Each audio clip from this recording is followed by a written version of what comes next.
Hola, ¿qué tal? Aquí Sergio Melich intentando cuadrar este Facebook Live con el grupo a través de una herramienta que no manejo muy bien y de un ordenador que no entiendo muy bien, porque yo soy Windows y a mí el Mac me despista. Estoy utilizando una herramienta de Diana para colarme en Facebook Lives y que no tenga que depender de la estabilidad de Chrome para hacerlos, que ya sabemos cómo hace las cosas Chrome a veces. Sí, te permite hacerlo, pero al mismo tiempo salta, se entrecorta la calidad de la imagen, cosas así. Y como quiero hacer que mi primer Facebook Live sirva incluso para las comunidades de aprendizaje de pago que tengo, no puedo el permitirme, obviamente, que la calidad sea chusquera. Bueno, voy a intentar cuidar un poquito de la calidad, como acabo de señalar, pero más que nada voy a intentar cuidar también de la calidad humana del asunto, ¿vale? Por eso, muchas gracias por estar en este grupo y por haberme permitido dar alas a la mini comunidad aprendiendo a fluir con la vida. Esto es importante para mí porque me gusta tener espacios donde podamos expresarnos, ser nosotros mismos y, bueno, pues no tener reparos y no tener vergüenza por lo que hagamos o por lo que compartamos, por lo que hablamos de nosotros ahí en el público. También es cierto que no es normal tener esta clase de espacios y que hay personas que no saben utilizarlos sin tratar de imponer su punto de vista, sus experiencias o su forma de ver la vida como los mejores, los más válidos y los únicos interesantes. Así que me alegra mucho que no esté sucediendo así en este grupo. Parece ser que la publicación ya está efectuada y que ya puedo, pues, acotar esta descripción un poquito y entrar en materia.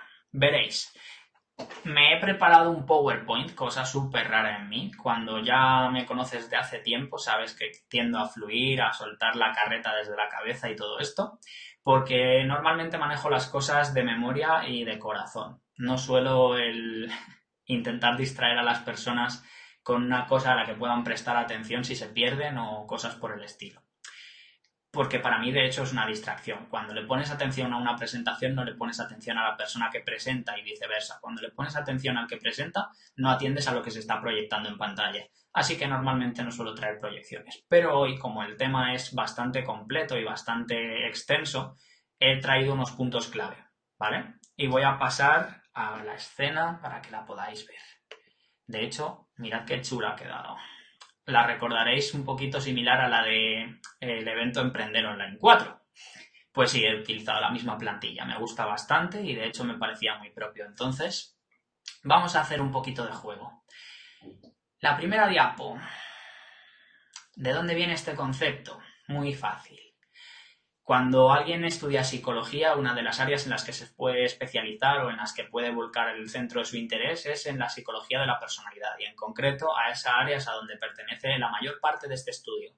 Posteriormente se amplió y fue refrendado y apoyado por otras áreas de la psicología, como psicología del desarrollo, psicología del comportamiento, psicología del proceso de vida, si no recuerdo mal era el nombre, psicología social, psicología clínica, psicología conductual, hubo unas cuantas, bastantes largas, bastantes años de investigación, como mínimo 33 décadas de investigaciones precisas y cada vez más rigurosas sobre este aspecto y cada vez en más ámbitos diferentes, como os demostraré un poquito más adelante en la presentación, ¿vale? Dan McAdams es el hombre gracias al cual yo conocí todo este ámbito y de hecho lo mencioné en una entrada que ya conoceréis, que fue la que compartí, la del legendario personal. Le mencionaba a él, mencionaba a Catherine Bateson, si no recuerdo mal, si puedes, bueno, pues en fin, si puedes revisar la entrada te agradecería que veas las referencias que dejé ahí porque fueron bastantes y muy buenas, muy potentes. Y la idea es que este concepto viene de la curiosidad natural de las personas para entender cómo es que nuestra identidad se conforma, ¿vale? Y en este caso analizaron una parte muy concreta de esa conformación de la identidad, que son las historias que compartimos. ¿Por qué? Por el sencillo hecho de que como seres humanos nos originamos, nos reunimos y nos construimos social y culturalmente en torno a historias. Compartimos lo que aprendemos en base a historias, compartimos lo que vivimos en base a historias y ayudamos a los demás a vivir sus vidas en base a historias. Entonces, eso les pareció lo bastante relevante y significativo como para darle incluso cabida en un campo académico. Como veréis, parece potente la cosa. Bueno, a ver, vamos a pasar la diapo. Entonces, a nadie le extrañará que de todo ello, como bebe de la psicología de la personalidad, se entienda que hay niveles o estratos dentro de todo esto, ¿verdad? Pero es muy divertido que a la hora de considerarlos la única diferencia sea el nivel de concreción o el nivel de abstracción, entre comillas. Digamos que si tú los ves tal como aparecen en pantalla son los tres que ves: rasgos disposicionales, adaptaciones características y relatos vitales. ¿Cuál es el menos relativo o el más descontextualizado, por así decir? El de los rasgos disposicionales, porque solamente tienen en cuenta aquello que se presenta en ti como persona a lo largo de toda tu trayectoria vital, sin importar dónde resides, de quién te rodeas o qué estás haciendo concretamente en tu vida.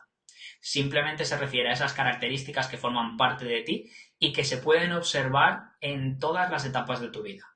Por ejemplo, puede ser una persona abierta o una persona cerrada, puede ser una persona extrovertida o una persona introvertida, puede ser una persona que tiende a ser neurótica y muy explosiva en sus emociones, o puede ser una persona muy cohibida e inhibida en sus emociones, y puede ser una persona muy amable, muy de conectar con los demás, o puede ser una persona muy desafiante y muy difícil de crear vínculos contigo.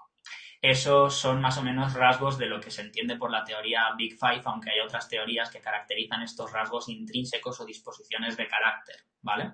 Entonces, no os recomendaría que os obsesionéis con esta parte, porque no tiene tanto que ver con el relato vital como podría. Es una parte que de hecho se puede medio obviar, porque, entre comillas, gracias al relato vital, estamos justificando que favorezcamos dichos rasgos en vez de otros. Y decimos, por ejemplo, lo de no puedo acercar a una persona desconocida a pedirle trabajo, a pedirle salir conmigo, a pedirle dinero o lo que sea, porque soy demasiado tal, y porque aquella vez que lo hice me cruzaron la cara o me escupieron en la cara o me pasó algo que no me gustó. Eso es más o menos cómo se van construyendo los relatos de llamémoslo, identidad narrativa, ¿no?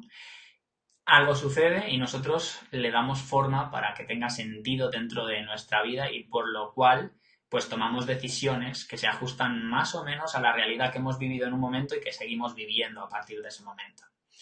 Por eso también aquí vemos lo de las adaptaciones características, que son otras partes de ti ya mucho más contextualizadas y más concretas en base a cómo eres como persona y a cómo es el contexto donde estás integrando, ¿vale? Por ejemplo, culturalmente hablando, es probable que desees tener una casa propia, un coche propio, un negocio propio, tu propia familia o cosas por el estilo, que desees hacer según qué cosas y prefieras evitar ciertas otras. Por ejemplo, aquí también estarían tus creencias y tus preocupaciones. Si escoges ser moralmente laxo, podrías tener menos redaños a estafar, a robar o cosas por el estilo.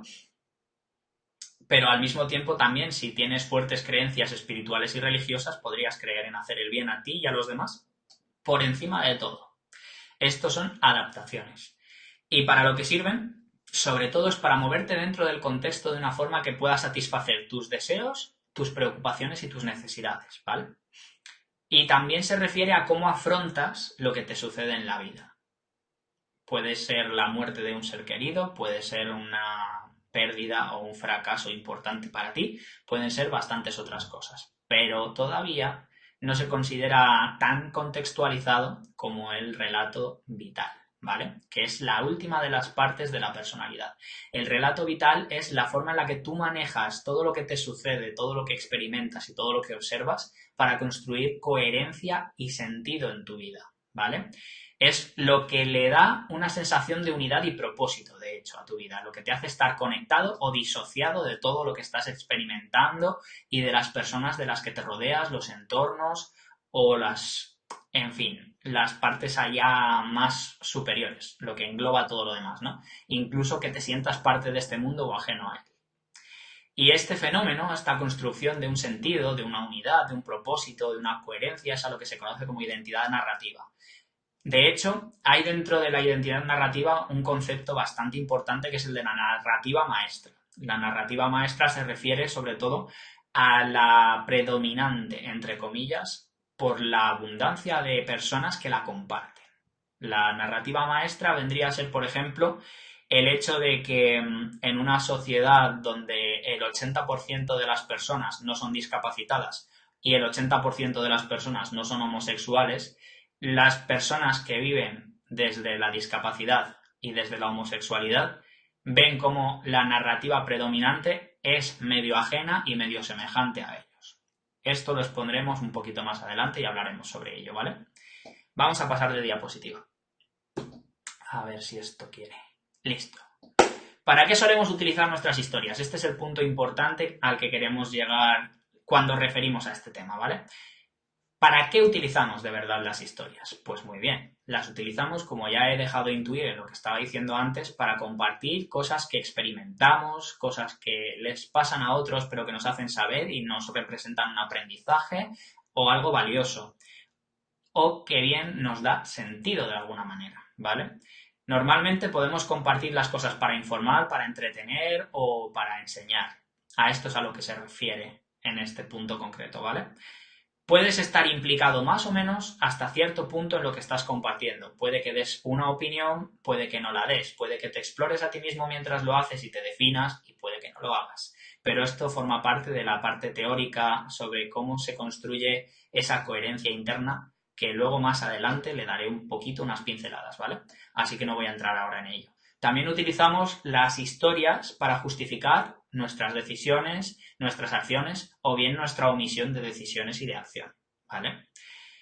Por ejemplo, el ejemplo que he dado antes de que alguien que sea demasiado tímido puede que sea y se mantenga siendo tímido por el hecho de que una vez le ocurrió algo indeseable mientras intentaba una conducta prosocial.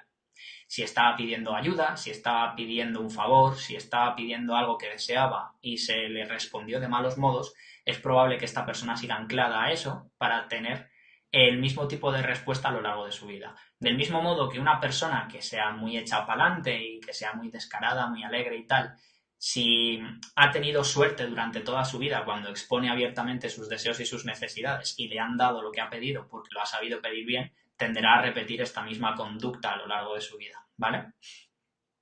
Entonces, más o menos así es como se entiende. ¿Cómo escogemos el modo en que vamos a vivir la vida en base a lo que nos contamos que nos ha ocurrido cuando lo hemos hecho? Y lo que presuponemos que podría seguir pasando si nos mantenemos en ese raíl, en ese cauce, en esa forma de comportarnos.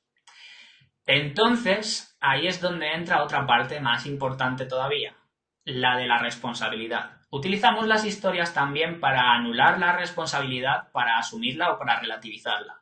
¿Y a qué me refiero con esto? A que muchas veces, por ejemplo, en el ámbito de la investigación policial, por ejemplo, cuando alguien recuenta los testimonios de las personas que han presenciado un cierto hecho delictivo, puedes deducir culpabilidades de ello.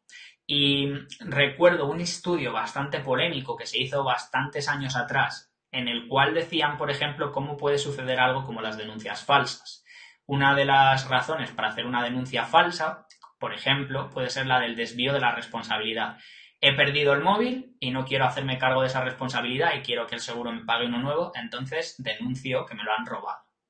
He sido infiel a mi pareja y no quiero que me caiga ninguna mala consecuencia. No quiero perder a mi pareja, no quiero perder prestigio social, no quiero perder la buena vida que llevo hasta ahora y ha sido una cosa de una vez, lo tengo claro. No me quiero hacer responsable de mis actos ni afrontar las consecuencias de los mismos. Voy a decir que me han violado.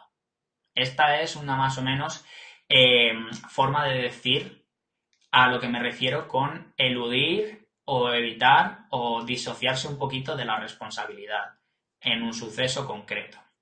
Es decir, lo mismo que las utilizamos para decir, sí, yo estoy haciendo esto porque también lo hacemos lo de no puedes decir que yo lo hice porque... Y es un punto bastante importante a tener en cuenta. Porque lo mismo que las utilizamos para... Esto ha sido porque yo he sido capaz de traerlo, de materializarlo, de manifestarlo. También lo utilizamos para decir, es que era inevitable y yo soy una víctima de las circunstancias. Y me gustaría que no me echéis la culpa. Es un tema polémico. Comprendo que a muchas personas les puede llegar a sentar incluso molesto que los mencionen, pero es una parte muy importante del por qué se está estudiando precisamente la narrativa y la identidad que se construye en torno a un suceso, a un suceso concreto. ¿Vale?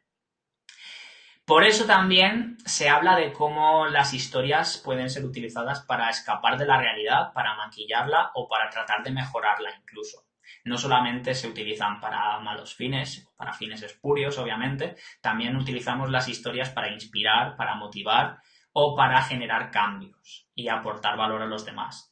Entonces, también es comprensible que haya cierta crítica a todo esto de la terapia con las historias, de hecho, por el hecho de que, igual que conocemos las historias que nos empoderan, que nos fortalecen, que nos sacan de un pozo, también conocemos las que necesitamos para evadirnos o para negar la realidad y quedarnos simplemente contentos con cómo están las cosas y olvidarnos durante un rato de lo mal que marcha todo. De hecho, es tristemente frecuente que lo hagamos y lo veréis muy a menudo si sois todavía de los que salís los fines de semana con vuestros amigos y resolvéis el mundo desde la barra del bar. Es una cosa muy particular. Y la aprenderéis a reconocer bastante pronto si os fijáis en esta clase de ejemplos. Lo de resolver la vida desde la barra del bar, desde Facebook y desde el móvil. Bueno, el último paso, el último punto, mejor dicho, donde nos gusta utilizar nuestras historias es en el hecho de cambiar las cosas de verdad. Pero no en el sentido de cambiar para todos los demás, no, para nosotros mismos. Tratamos de aportar una estabilidad y una continuidad en nuestras vidas, es decir, tratamos de hacer que las cosas avancen y al mismo tiempo de que aquello que estamos construyendo se mantenga, ¿vale? Como por así decir, el hecho de que tú escojas tu profesión en base a tus estudios, que has escogido en base a tus preferencias, que has escogido en base a unas experiencias dadas en las cuales te diste cuenta de que eso te motivaba, te satisfacía, eras bueno en ello o cualquier otra historia. Eso es más o menos el tema de la continuidad y la estabilidad. Una progresión que tiene un sentido, una coherencia, un orden interno, unas motivaciones. Por ejemplo, una persona que de pequeño descubrió que le gustaba la música y que se le daba bien, puede haber aprendido a tocar varios instrumentos, puede haber sido durante cierto momento de su vida profesor incluso de música y ahora mismo puede estar pues o trabajando en una banda o enseñando a otras personas a componer o cualquier otra cosa relacionada con la música. Como este, hay varios ejemplos más que se nos podrían ocurrir. Una persona buena con los números, que haya sido durante toda su vida un apasionado de los números y que ahora ayude a otras personas a llevarse bien con los números, por ejemplo. Cuando ciertos años atrás, pues podría estar siendo contable o algo por el estilo. Cabe la posibilidad, ¿verdad? Esta es más o menos la idea, que haya una progresión que tenga cierto sentido y cierto orden lógico. Bien, vamos a pasar a la próxima sección. ¿Qué creéis que será? Muy bien, hemos vuelto para atrás. ¿Cómo se nota que no sé utilizar Mac? Vale.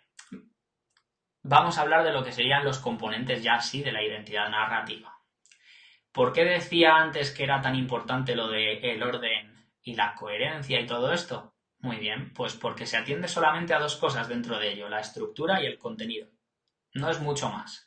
Eso sí, dentro de ambas hay varios niveles o varias submodalidades a las que se presta atención y en las que se codifican, de hecho, los relatos que se comparten, ¿vale? Vamos a ver si esta vez no me confundo con lo de derecha, izquierda, arriba, abajo. Me confundí. Bien. Pues muy bien. La estructura de la identidad narrativa sería básicamente estas cuatro cosas. Que haya una coherencia temporal, que no cuentes que han pasado las cosas en distintos órdenes o alteres la línea del tiempo.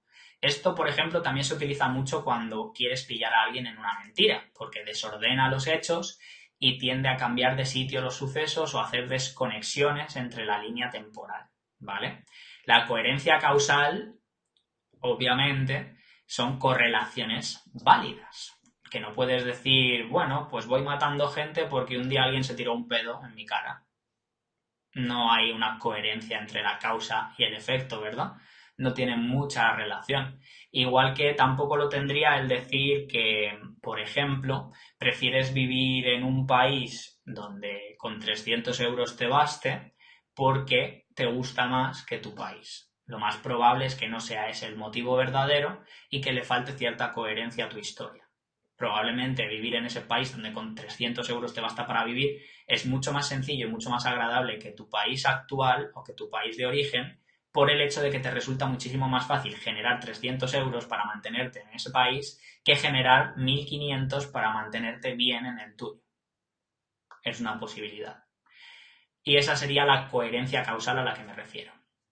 Luego tendríamos la coherencia temática, que es un matiz bastante peculiar, ¿vale? La coherencia temática, de hecho, si me permitís hacer la baladronada de mirar un segundito en mis chuletas, sería lo siguiente. A ver, que tengo al lado también mi ordenador para guiarme con lo que necesito y con lo que me falte. La coherencia causal y la coherencia temática son mis favoritas porque, bueno, en la coherencia temática simplemente se trata de las evaluaciones constantes de tu historia y que tengan cierto sentido. Por ejemplo, modas, temas centrales, o bien la capacidad de crear un sentido a base de la historia que estás generando. Dentro de la coherencia temática, de hecho, por ejemplo, estaría ahora mismo el tema de la política, que es un momento bastante curioso y estamos viendo que sería coherente que se presenten historias relativas a ello y al mismo tiempo que se obtenga un sentido de todas estas historias. Los memes, por ejemplo, tienen mucho sentido también porque la gente está tan cansada de los políticos de hoy que no les ven ninguna clase de reverencia. O sea, más bien al contrario, no les inspiran ningún respeto porque han perdido la coherencia para ellos. Entonces, la coherencia temática en este caso es ser irreverente en torno a la política o bien estar cabreado también con las opciones, con las circunstancias y con lo que todos ellos nos presentan, ¿vale? Muy bien. Y llegaríamos a la parte más divertida, que es la del concepto cultural de la biografía. Básicamente se trata de que la historia que estás evaluando o elaborando, esto puedes ponerte en las dos posturas, incluso puedes autoevaluar tu propia historia, tenga que ver con la prosa o el estilo o la forma narrativa de la sociedad y la cultura en la cual estás inmerso o a la cual perteneces. Es decir, es la forma más evidente en la que el contexto del cual provienes y en el cual habitas se manifiesta en tu historia. Véase el ejemplo de que en el Congreso de Sexualidad Consciente había personas que decían que teníamos un privilegio heterosexual en nuestras historias. ¿Por qué? Porque nosotros decidíamos hacernos responsables de nosotros mismos y hablar desde el yo. Y en muchos de nuestros casos, la mayoría de nuestras experiencias y la actualidad de nuestras vidas es una experiencia heterosexual. Entonces, al no coincidir nuestra experiencia con la de esa persona, a dicha persona le pareció que el concepto cultural subyacente en nuestra historia era distinto del suyo, porque en su caso podría ser lesbiana o gay o bisexual y no correspondía enteramente con su forma de narrar su vida, ¿vale? Entonces nos llamaban la atención sobre ello y nosotros respondíamos agradeciendo, acogiendo las sugerencias que nos hacían, por supuesto, y recordándoles que nosotros estábamos tratando de hablar desde nuestra propia experiencia personal y por lo tanto les pedíamos que respetasen a las personas que estaban escogiendo hablar desde sus propias situaciones en vez desde un constructo teórico con el intento de agradar a todo el mundo o de intentar acoger a todas las personas posibles y meterlas en el mismo saco, ¿vale? Bueno, si no me confundo, tocaría pasar a una parte también muy interesante y más compleja todavía, porque recordaréis que cuando hice la publicación hablando de lo de la identidad narrativa, lo que hice fue deciros que había ciertas maneras de catalogar las historias en base a cómo se desarrollaba el contenido de ellas, ¿vale? Y esta es más o menos la idea. Estos son codificaciones que se utilizan, ¿vale?, cuando uno quiere estudiar la historia y ver de qué manera afecta precisamente al constructo general de la identidad de la persona. Y utilicé unas palabras bastante rarunas que voy a explicar aquí, veréis. Estas son la parte 1. Tenemos 4 tipos de historias, ¿vale? Las historias de redención, vamos del punto A al punto B. Usualmente es de un punto bajo, un punto flaco, a un punto alto o a un punto de abundancia y de bienestar. Es un cambio a mejor de tus circunstancias, ¿vale? Yo las suelo llamar historias catapulta, porque sueles estar en la mierda y subir a lo más alto. Y este tipo de historias, de hecho, tienen submodalidades que son bastante divertidas. En el caso de A y B, por ejemplo, puedes hablar de historias de sacrificio, historias de crecimiento, historias de aprendizaje, ¿vale? Que son distintas formas en las cuales puedes hablar de que tu situación empeoró y luego conseguiste darle un repunte hacia arriba. Por el otro lado, las historias de contaminación son el polo opuesto a las historias de redención. Se refiere a cómo tu vida estaba más o menos bien o incluso de puta madre y en cierto momento sucedió algo que te sacó del eje y te puso, pues básicamente la inmunda, como dicen en Colombia. Y es una cosa bastante más jodida. Porque habla de victimización, por ejemplo, las historias donde una persona asume la posición de víctima y no quiere salir o no puede salir de ella, porque todo el rato se está recordando lo que le sucedió o aferrándose a algo que incluso no le sucedió, pero le podría suceder, ¿vale? Tienes el tema de la traición, empezar a desconfiar de las personas por lo que una hizo en el pasado. Yo he vivido precisamente una situación llevada al extremo de esto, donde una chica entraba en contacto conmigo cada cierto tiempo y me decía, no, es que me recuerdas demasiado a mi ex, y no puedo, lo siento, no puedo. Y volvía a salir. Luego volvía otra vez porque seguía estando interesada de verdad en mí y volvía a marcharse y volvía a marcharse. Entonces llegó un momento donde yo le dije, mira chica, o sea, yo lo siento, pero mientras que tú no hagas algo por resolver esta situación contigo misma, no solo lo vas a hacer conmigo, lo vas a hacer con más personas. Yo te deseo lo mejor en la vida, pero lo mejor será que cortemos aquí por lo sano y que no volvamos a estar en contacto. También pueden ser situaciones de pérdida y de fracaso, cuando algo te da un revés importante y tú no has podido controlar las circunstancias, no has podido hacer nada por evitarlo, o bien lo que has hecho se demuestra insuficiente y tú empiezas a dudar de ti y de tu capacidad para controlar lo que sucede a tu alrededor. También están las situaciones de enfermedades y accidentes, que suponen el mismo tipo de efecto y el mismo tipo de derivación de consecuencias, digamos así, ¿vale? O sea, tendría que haber sabido evitar esto, si no me hubiera subido a la silla no me habría caído, no me habría partido el brazo y no habría perdido el trabajo y no estaría ahora jodido intentando sacarme las castañas del fuego como puedo, por dar un ejemplo, ¿no? O de enfermedad. ¿Quién me mandaría a mí comer tan mal y enfadarme tanto y no sé qué para acabar teniendo ahora que sacarme la vesícula? Por decirte algo. También están la decepción y las desilusiones, que esto es cuando ya directamente tus expectativas son tan altas que son incumplibles. Esto ya es un asunto de realismo y de claridad frente a expectativas o ilusiones exageradas, ¿vale? Bien, el siguiente punto, las historias de agencia. Las historias de agencia me divierten y he puesto el iconito del ancla precisamente por ese motivo, porque se refiere a tu autonomía y a tu poder personal. Por eso lo de anclar, estar demasiado anclado y enraizado a las situaciones, ¿no? O sea, sentirte potente. Me habréis oído decir en más de una ocasión que a mí no me parece pertinente hablar de una zona de confort y que prefiero llamarla zona de poder o zona de habilidad o algo por el estilo, por el hecho de que todo el mundo que la describe teóricamente te habla de una zona donde tú dominas todo lo que ocurre, eres capaz de responder a ello, te sientes hábil, te sientes cómodo con ello y por eso también tienden como a demonizarla, ¿no? Porque es como, es tan cómodo que no quiero arriesgarme a perderlo, que no quiero salir de ello, etcétera, etcétera, etcétera, ¿vale? Entonces, pues como que digamos que se encapsulan ahí y no quieren. Pero sin embargo, si tú eres inteligente y observador, te das cuenta de que esas personas tienden a expandir la zona de poder, no a quedarse siempre en el mismo reducto, tienden a hacer anexiones de aledaños, de nuevas habilidades, de nuevas situaciones y de nuevas cosas que se atreven a hacer, ¿vale? Por eso aquí se habla de varios tipos de historias. Historias en las que uno triunfa sobre uno mismo y gana dominio de sí o autodominio.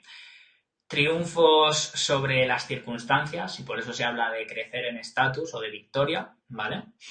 Historias donde uno habla de responsabilidades o logros, es decir, de cómo uno pudo inferir de cierta forma que se habrían ciertos resultados si toma ciertos cursos de acción o cosas por el estilo. Y las historias de fortalecimiento. Yo hice tal cosa o me sucedió tal cosa y esto fue lo que gané, de esas circunstancias. Esto es muy común también, por ejemplo, si observáis las típicas historias de caí en la ruina y quebré 3 negocios seguidos y perdí mucho dinero, pero me pude remontar gracias a lo que aprendí en esas circunstancias y ahora te cuento cómo puedes evitar tú el llegar a la bancarrota para poder generar tus primeros 5.000 o 10.000 euros con tu negocio digital.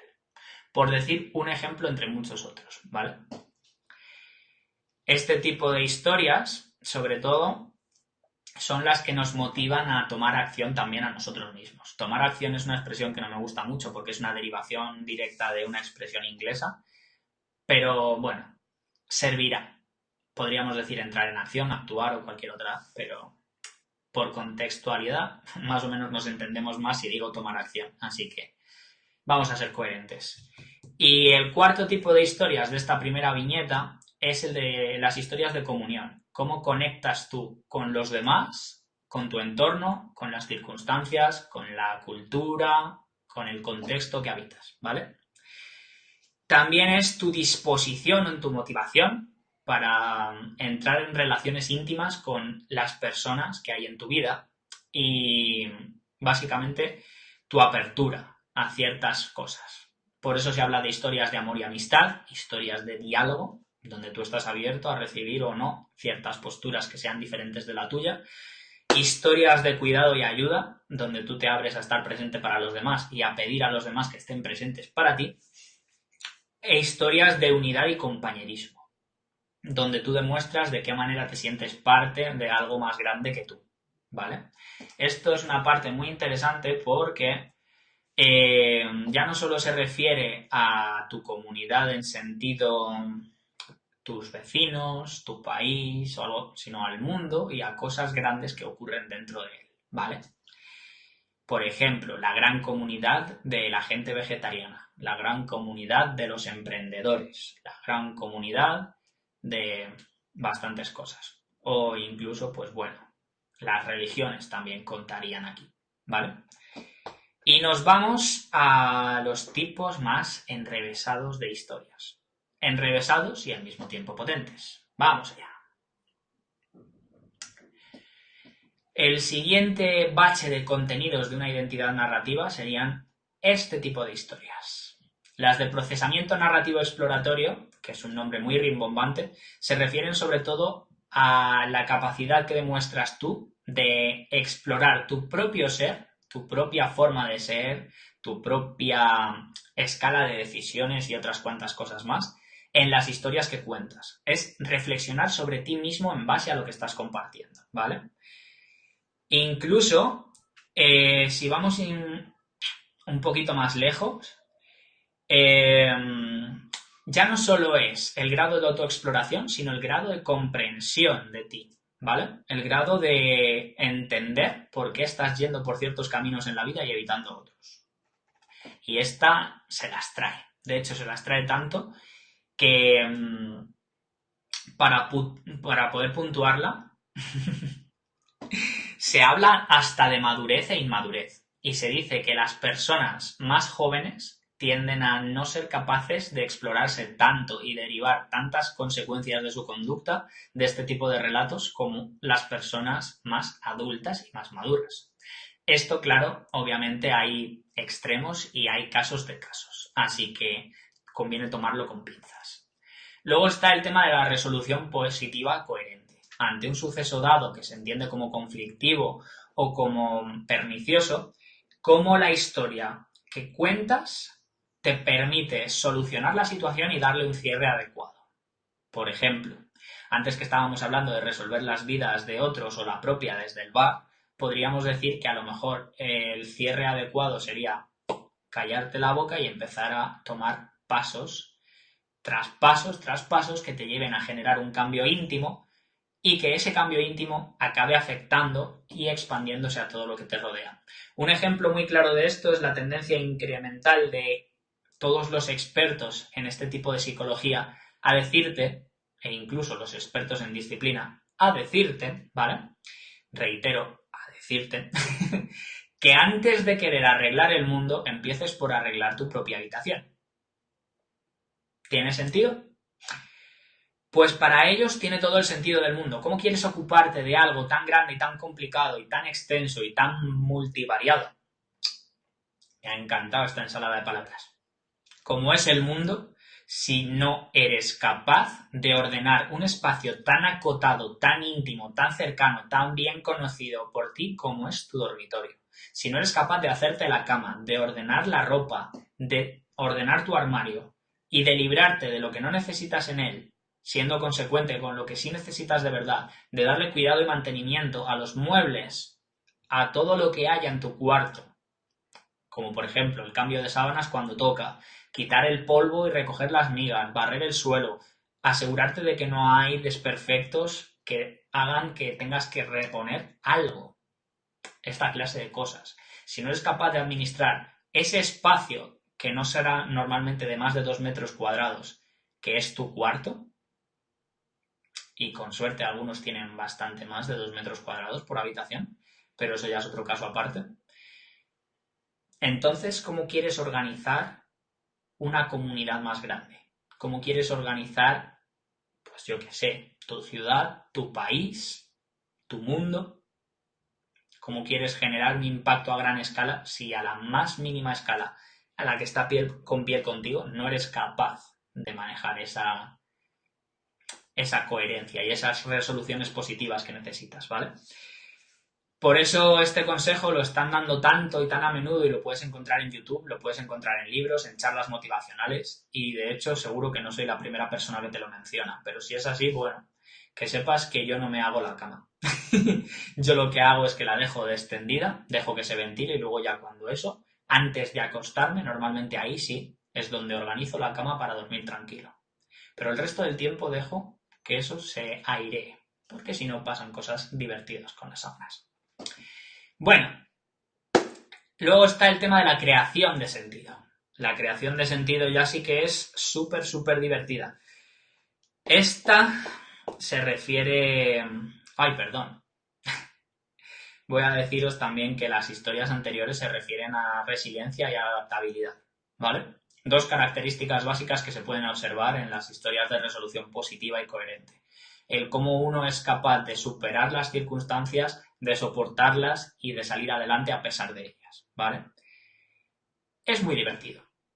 Y de hecho, si os fijáis, veréis personas discapacitadas como Nick Vujicic, creo que se llamaba, el del Circo de la Mariposa, contarnos que a pesar de que él nació sin brazos ni piernas, pues puede hacer un montón de cosas en su vida e incluso llegando al punto de ser orador motivacional. Bueno, esto ya son matices de matices que os recomiendo que busquéis y que me dejéis en los comentarios si queréis, ¿vale? Vamos a la de creación de sentido de nuevo, ¿vale? Porque si no me voy a distraer muchito. Esto no se refiere tanto al ser coherente con lo que cuentas como al poder obtener algo de sentido para ti en base a lo que estás contando. Entonces, en esto se suele medir en rangos de nulo, poco o escaso, algo, intermedio, mediano y alto sentido. Y el mejor ejemplo de esto puede ser el contar historias sin aprender nada de ellas o irse al otro extremo, contar historias que tienen alto sentido para ti en el término de que aprendes valores, obtienes ideas para cambiar tu curso de acción o emprender nuevas acciones, moderas o modulas tu conducta de alguna forma que se entiende como positiva y como beneficiosa, o bien algo por el estilo, ¿vale? Entonces, la idea sería que, por ejemplo, si una historia te enseña a no juzgar un libro por las cubiertas o te enseña a disfrutar del momento presente y no preocuparte ni por lo que ya pasó, que no lo puedes devolver, y por lo que pasará, que no lo sabes, no lo vas a saber hasta que ocurra y probablemente no puedas evitarlo, o incluso, como dicen por ahí, que te encontrarás tu destino en el camino que tomas para evitarlo. ¿Verdad que es gracioso este aforismo? Pues ahí está, para que no te preocupes tanto de lo que va a pasar y de lo que pasó como de lo que está pasando. Eso sería un poquito a lo que se refiere esta creación de sentido, ¿vale? La capacidad de pasar de simplemente contar algo a aprender algo y obtener algo de ello. Y finalmente tendríamos las historias de desempeño, que son las más habituales y las que más refrendo tienen en un montón de ámbitos. Por ejemplo, en el ámbito del emprendimiento digital, en el ámbito de la terapia y en el ámbito del deporte, se le suele dar mucho crédito a las historias de desempeño porque se refieren sobre todo a los resultados de las acciones que hemos emprendido y derivan una línea directa de un proceso para repetir los mismos resultados e incluso hablan de la capacidad que uno mismo se ha generado y se ha construido para lograr determinados resultados bajo ciertas circunstancias.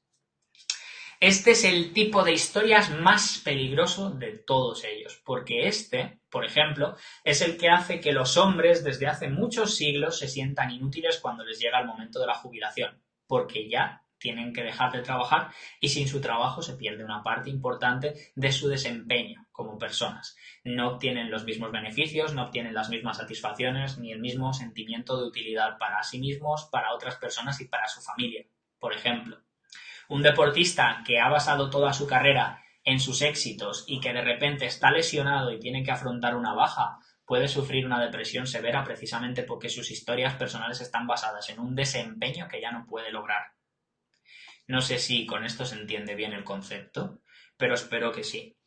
Bueno, en este punto es donde nos quedaríamos con el tema del contenido.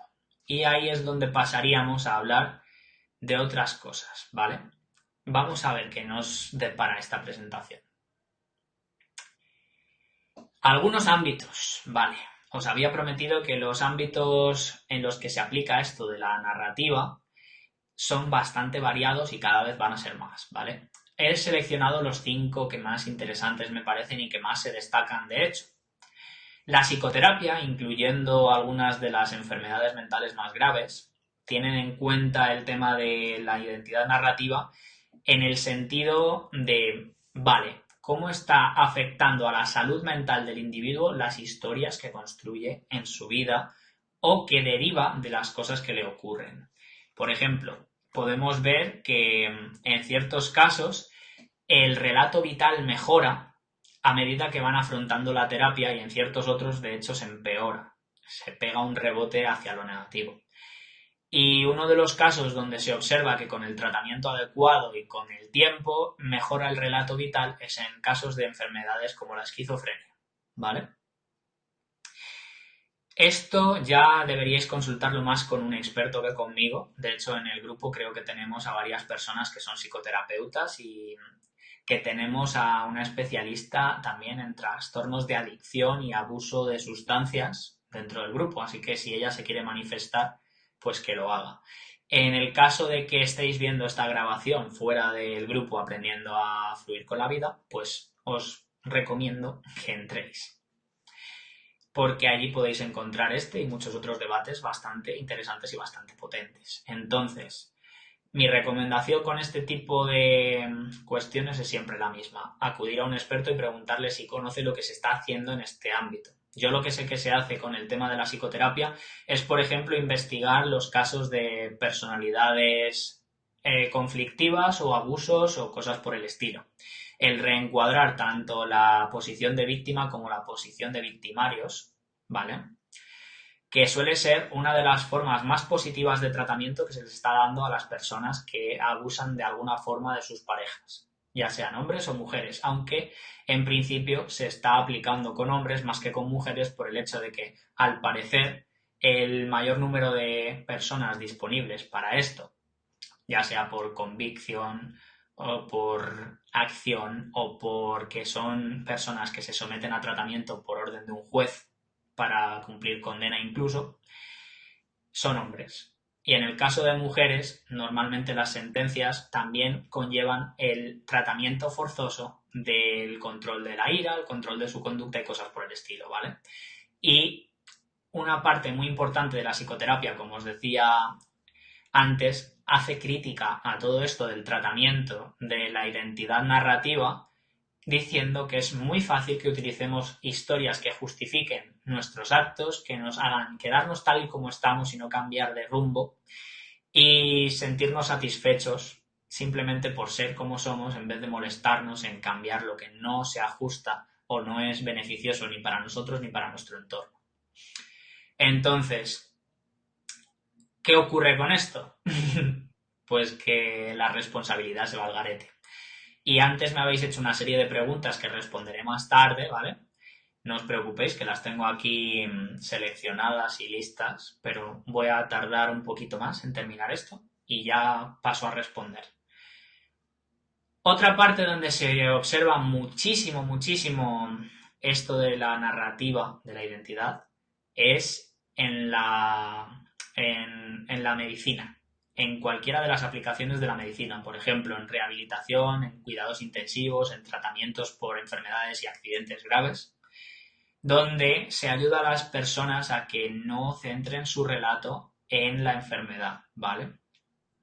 Porque en ese sentido, cuando se da un cuidado adecuado a los pacientes, incluyendo el cuidado de la historia que están generando en base a su situación actual de persona enferma y en necesidad de un tratamiento, se consigue una mejora más rápida, bastante más potente y más estable, ¿vale?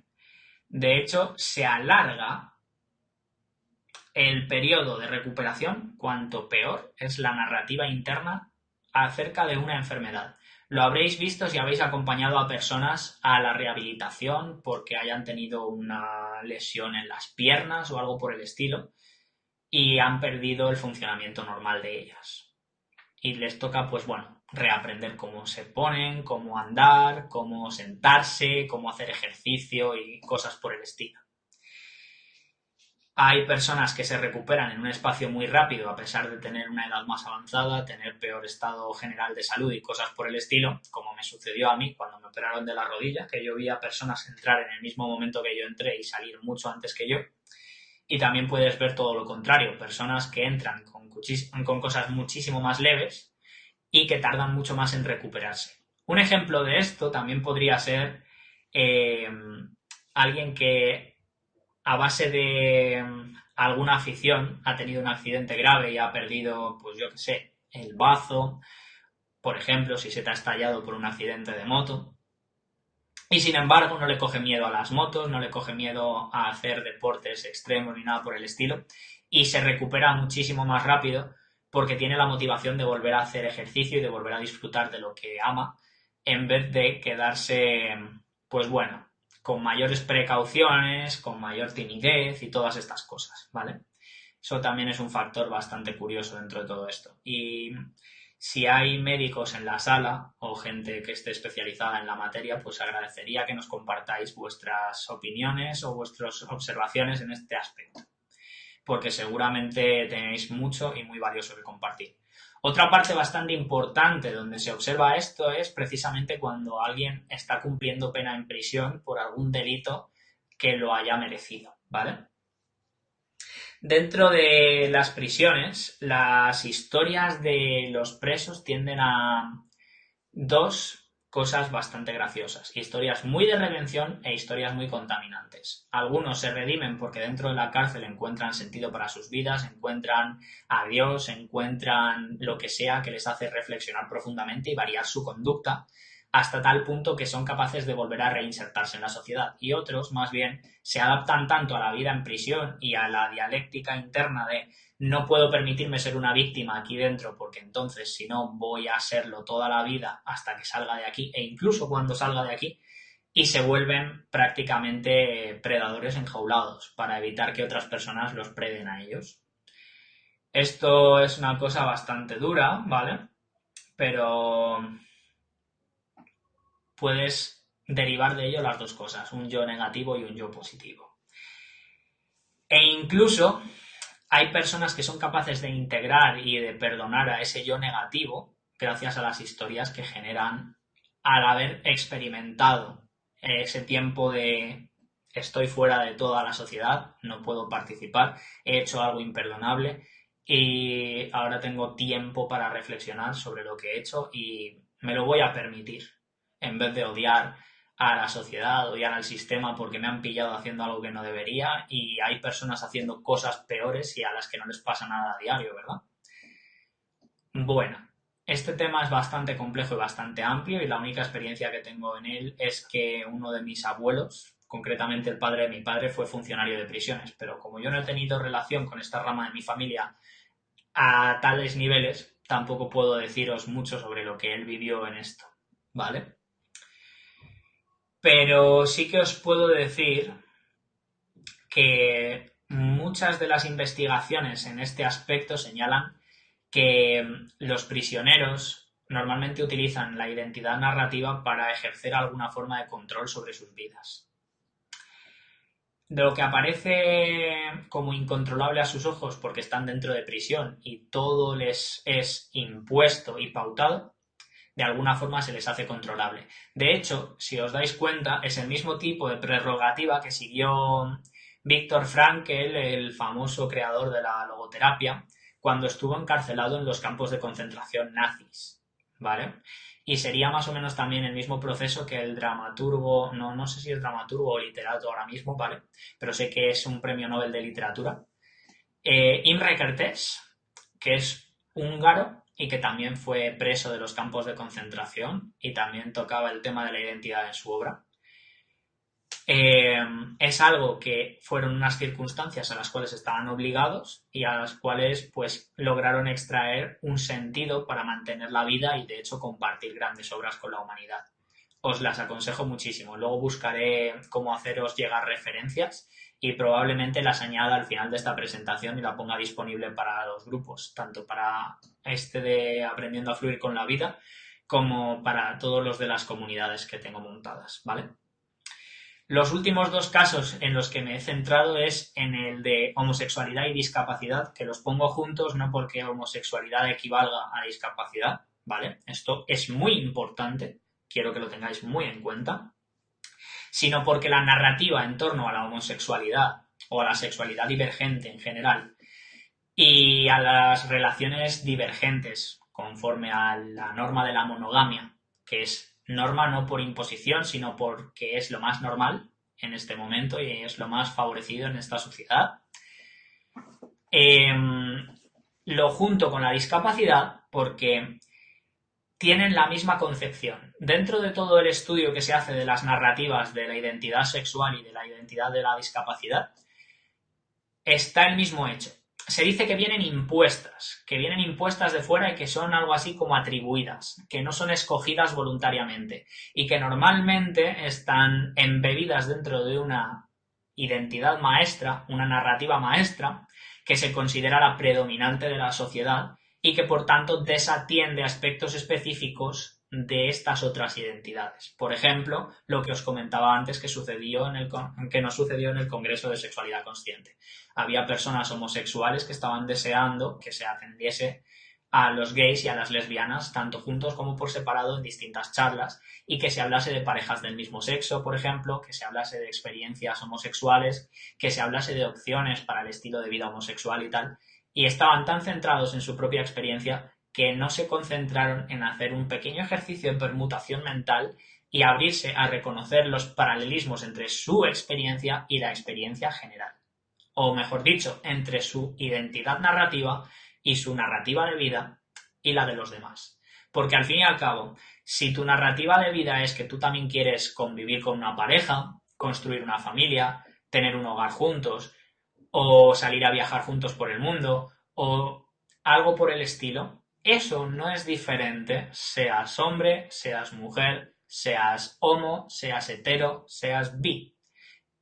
Lo único que puede ser realmente diferente en todo esto es que seas una persona transexual, que en este caso ocurre que deseas algo muy diferente a lo que desea la mayoría de las personas, que es cambiar tu identidad en un grado tan sumo y tan drástico que deseas asumir una identidad nueva que sientes que te representa muchísimo más. Y eso es un paralelismo con otras vidas llevado a un grado mucho más extremo en el caso de la tuya, porque tú quieres controlar cómo eres, cómo se te percibe y cómo se te trata dentro de la sociedad, ¿vale? No estoy diciendo que no puedas ni que no tengas derecho a ello, estoy diciendo que es mucho más complicado, mucho más extenso y que por eso también se te exigirá muchísima más coherencia. y por eso se te exige que haya personas que certifiquen una condición por la cual deseas hacer este cambio, una condición social de que ya estás normalizado o normalizada con tu nueva identidad y haya testigos dispuestos a jurarlo, y una condición legal que te dé el soporte para ser tratado o tratada como deseas que te traten, ¿vale? En el caso de la discapacidad se considera, por ejemplo, incluso que hoy por hoy, aunque cada vez se está atendiendo mejor a la diversidad y dándoles mejores y mayores papeles dentro de la sociedad, todavía hay contextos donde no se permite participar en igualdad de condiciones a las personas que tienen diversidad funcional. Un ejemplo de esto sería el hecho de que haya muy pocas personas a las que les permitan presentarse a una oposición si tienen, por ejemplo, síndrome de Down. Hay casos en las noticias donde personas con síndrome de Down que tienen todos los estudios en regla y que han estado ejerciendo el trabajo necesario para ello y dominan las competencias y todo, han sido denegadas en plazas para opositar a un puesto de trabajo, ¿vale? Y como esto, muchas otras cosas más. Para opositar o para optar, ya no solo una cosa certificada por el gobierno, sino también para ser incluidos en cosas normales. También por el mismo camino tenemos el extremo opuesto. Personas a las que se favorece y a las que se incluye precisamente por llenar una integración, una cuota que ha aparecido ahora, con la cual pues tienes que tener a ciertos trabajadores con diversidad funcional y también representación paritaria de raza y de sexo. Ojo, cuidado, que esto es un detalle muy interesante. Porque estas narrativas también que se generan al final abarcan políticas identitarias y cuando se crean políticas identitarias puedes empezar a crear discriminaciones. Eso sí, esta vez con la intención de favorecer, según tus palabras, a ciertos colectivos en detrimento de otros, también por lo general. Y hay un debate muy encarnizado en torno a todo esto porque se asume que no es compatible con una meritocracia. Es decir, con una igualdad de oportunidades basada en, nuevamente, lo que os decía antes, desempeño, rendimiento, mérito. Es un matiz deliciosamente polémico y de hecho me veréis meterme en conversaciones al respecto muy a menudo porque a mí me encanta ver por dónde tiran los tiros en este caso. Por dónde argumenta cada quien su camino y sus decisiones y sus puntos de vista, ¿vale? De hecho, a mí me gusta señalar cosas como que hoy en día tú puedes decidir ser emprendedor y tenerlo jodido, pero si fueras mujer lo tendrías menos jodido. ¿Por qué? Porque en cierto momento vi que daban unas ayudas del gobierno a los emprendedores si se comprometían a mantener sus proyectos vivos durante al menos 3 años. Y las ayudas eran más o menos iguales para todos, una cuantía básica de 2.000 euros, ¿vale? Que luego se complementaba con pequeños incrementos de 500 euros en función de características personales que se consideraban que podían tener cierta preponderancia, cierta importancia o cierta relevancia para considerarte como una persona con desventajas a la hora de mantener ese proyecto vivo durante los próximos 3 años, ¿vale? Una de ellas era el ser joven y ser menor de 30 años, porque asumirían, me imagino, no lo justificaban, que el ser joven te restaba credibilidad y te restaba como tablas en la vida, me figuro, para que no te timen, para que no te salgan mal los primeros intentos del negocio y cosas por el estilo, a no ser que tengas a una persona de testaferro que te vaya haciendo las cosas guay y tú solamente te dediques a poner firmas y ya está. Otra de las cosas era el ser madre, directamente ser madre, pero no el ser padre, ser madre. El ser mujer, el ser mujer mayor de 50 años, que esto eran 3 cosas muy curiosas, porque eran una, solamente por ser mujer, 500 euros, otra por ser mujer y madre, ya van 1.000 euros juntos, y por ser mujer, madre y mayor de 50 años, 1.500 euros extra. Así es como, por ejemplo, yo me juntaba con 2.500 euros frente a otra persona con 3.500. Y en mi caso, ¿por qué 2.500? Porque yo tenía menos de 30 años cuando yo vi la cosa. Al final decidí no pedir eso, no optar a esa ayuda, y buscarme las castañas por mi cuenta, porque total, no iba a recibir los mismos dineros que podía recibir otra persona con unas circunstancias totalmente diferentes a las mías, pero que se consideraban una mayor desventaja. Así que lo que hice fue dejar esa ayuda para alguien que pudiese necesitarla todavía más que yo, fuese hombre o mujer y tuviera las circunstancias que tuviera, ¿vale? Y me centré en no depender de inputs externos para llevar mis negocios y para mantener vivos mis proyectos. Que eso también es una cierta historia, si os fijáis, por la cual yo me niego a pedir créditos, ayudas al gobierno y cosas por el estilo, e intento ser lo más independiente que pueda. Eso os lo dejo como ejercicio para el análisis en base a todo lo que os llevo compartido hasta ahora, ¿vale? El último punto en el cual se analizan estas cosas es en el atletismo y el deportismo, porque como os he dicho, los atletas y los deportistas tienen un estilo de vida muy centrado en la capacidad para seguir haciendo lo que les gusta hacer. Entonces, en el mismo momento en el que esa capacidad está en riesgo, de alguna manera, ya sea por lesión, ya sea por necesidad de jubilarse o lo que sea, porque ya con su edad no alcanzan el mismo rendimiento, pues las cosas pasan factura y las historias te pueden jugar malísimas pasadas, llevándote incluso a desarrollar traumas severos, enfermedades mentales e ideación suicida, sino directamente ejecución del suicidio. Casos del estilo no solamente ocurren con el atletismo y el deportismo, ocurren también con el entretenimiento, con el ocio o con los artistas de gran calado y cosas por el estilo, que cuando no son capaces de alcanzar su nivel de ejecución y exigencia tienden a hacer locuras muy graves, como por ejemplo caer en adicciones o quitarse la vida, ¿vale? Una cosa bastante jodidita es que estas personas tienden a describir sus vidas, como os he señalado, en base a sus acciones y a los resultados de estas. Entonces, son personas que también tienden a asumir que el trabajo duro da resultados y que el que no tiene resultados es que no trabaja duro. Y a veces no tiene nada que ver con la realidad, ¿verdad que sí?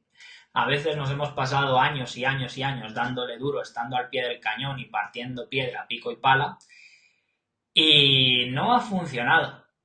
Tal vez porque no era lo que estaba en nuestro destino, tal vez porque no éramos las personas adecuadas para sacar adelante esa idea o ese proyecto, o simplemente no estábamos resonando y no era parte intrínseca de nosotros, y la falta de coherencia espantaba a la gente. Tal vez porque no estábamos en una situación vital donde de verdad podíamos prestarle al proyecto o a la idea lo que necesitaba para salir adelante. Pero en cualquier caso, muchos de nosotros, si no todos, hemos vivido que en muchas de las circunstancias de nuestra vida, trabajo duro no equivale a resultados satisfactorios o resultados de éxito entendido como X. De hecho, de los que estamos aquí, varios somos emprendedores y que contemos cuántos de nosotros, que seguramente con los dedos de la mano seremos pocos, a los que nos ha funcionado todo lo que se propone ahí fuera.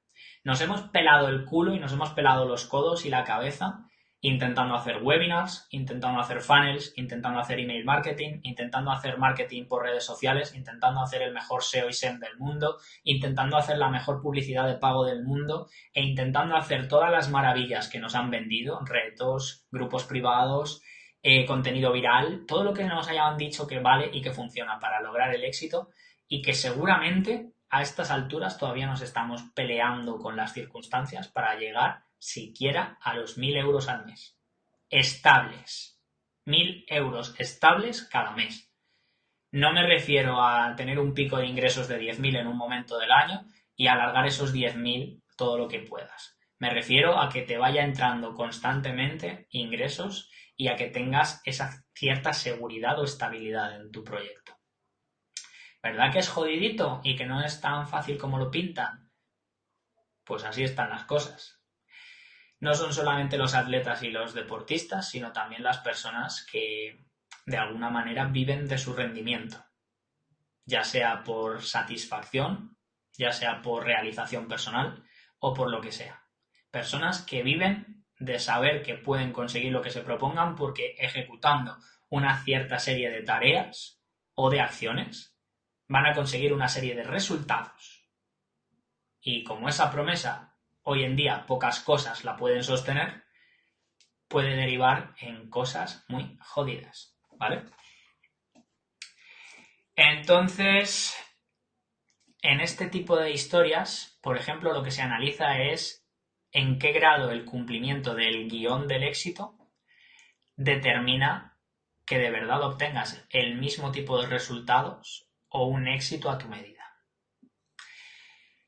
Y también se evalúan otras dos cositas muy interesantes, el impacto y el choque con la cultura o con la realidad. Por ejemplo, que tú vayas a un evento donde te dice todo el mundo que han facturado 5 cifras en el último trimestre y tú todavía estés luchando para ganar 300, 400 euros al mes.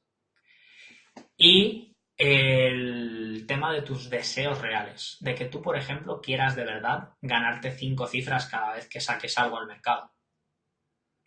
Porque puede que a ti te baste con tener 1.000, 2.000 euros cada mes y que no necesites subir de ahí. Por eso es por lo que quise traer este punto también, porque varios de los que estamos aquí en mis comunidades somos emprendedores que vemos que hay mucha influencia de personas que nos venden ideas muy exacerbadas y muy interesantes también, y que precisamente por interesantes y exacerbadas nos causan ilusiones exageradas, motivaciones muy neuróticas y comportamientos que al final nos conducen a tomar decisiones imprudentes. Lo quería hacer reseñar por eso mismo, ¿vale? Porque dentro de todo esto os voy a hablar de los dos puntos en los que yo me centro dentro del concepto de la identidad narrativa, ¿vale? Entonces, voy a proceder a lo siguiente. Pero tened esta imagen en la cabeza porque llegará, ¿vale? Porque he hablado de todo lo que sucede a nuestro alrededor cuando estamos en la esfera del emprendimiento digital. ¿Por qué lo estoy diciendo y por qué os aviso que yo me centro en esos puntos concretos? Vamos para allá. Yo he usado este concepto por una escala de 4 ámbitos que si vas a ver cualquiera de mis páginas de venta o si vas a ver mis libros o si vas a ver cualquiera de las cosas que yo he hecho, verás estas 4 partes reflejadas en ellos. Autoconcepto, también entendido o nombrado como identidad. ¿Quién soy yo hoy? ¿Cómo he llegado a ser la persona que soy? Más o menos es evidente en sí mismo. El propósito, ¿qué es lo que quiero hacer de mi vida? ¿Cómo quiero que sea mi vida? ¿Qué deseo que esté presente en mi vida? ¿Vale? El estilo de vida, ¿qué estoy haciendo para manifestar mis deseos y que tengan también pues cierta coherencia con mi identidad? Son las conexiones, ¿vale? ¿Qué hago con mi vida? Y luego están las relaciones, de quiénes me rodeo, en qué entornos me muevo o en qué ambientes me introduzco. Por ejemplo, esto sería similar a lo que una persona que está en terapias para recuperarse de adicciones hace.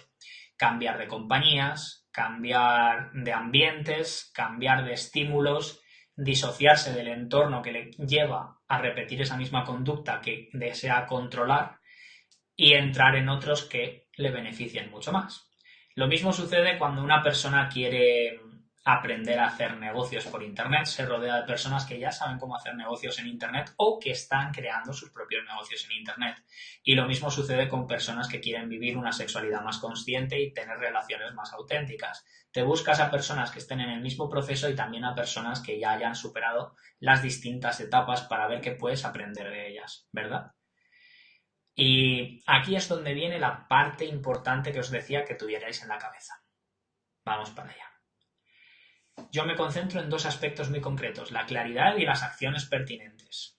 Y menciono todo lo que nos rodea porque está diseñado para que nos alejemos de la claridad y con tanta variedad de opciones nunca sepamos muy bien por cuál decantarnos, a cuál prestarle más atención. Y como se suele decir, no hay que poner los alimentos todos ellos en la misma cesta y no hay que apostarle todo al mismo caballo en una carrera, ¿verdad?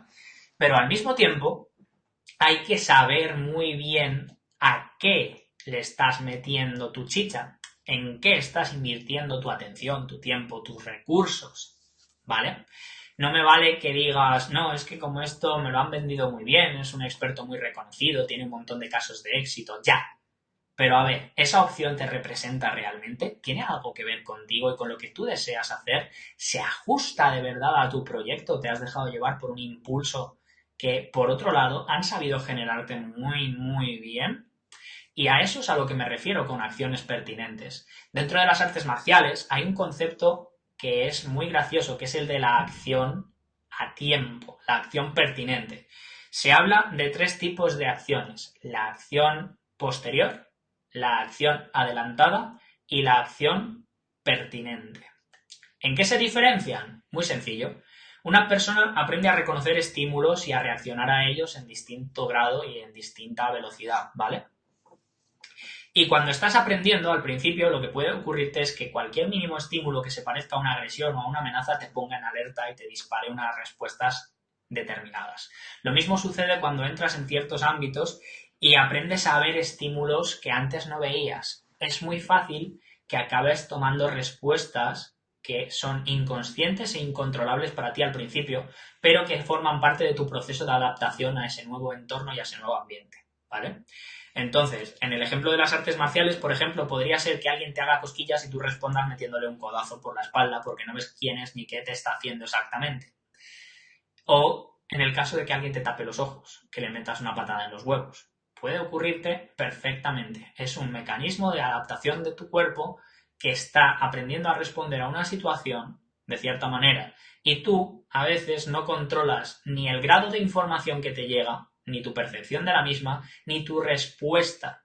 Y a veces, de hecho, tu respuesta no tiene nada que ver con lo que estás percibiendo del entorno. Porque pegarle a alguien que te está haciendo cosquillas no es una respuesta muy coherente, ¿verdad? Pues ahí es a donde va. Cuando se habla de acciones posteriores, también se habla de que has tenido el tiempo de ver el resultado de algo que ha ocurrido y estás intentando adaptarte y sobrecompensar, ¿vale? Por ejemplo, te has llevado un bofetón, te han girado la cara, pues tú ahora, para que no te vuelvan a dar otro bofetón, intentas partirle el brazo. Digámoslo así, ¿no? Otro ejemplo menos agresivo y más de este contexto que estábamos llevando sería si tú inviertes un dinero y lo pierdes porque haces una mala inversión y no vuelves a invertir en bolsa.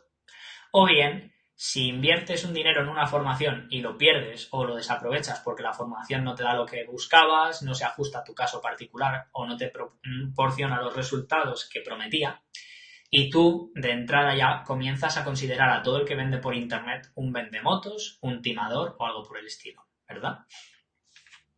Esta acción posterior no tiene por qué ser una acción correcta o pertinente. De hecho, también puede ser altamente desadaptativa.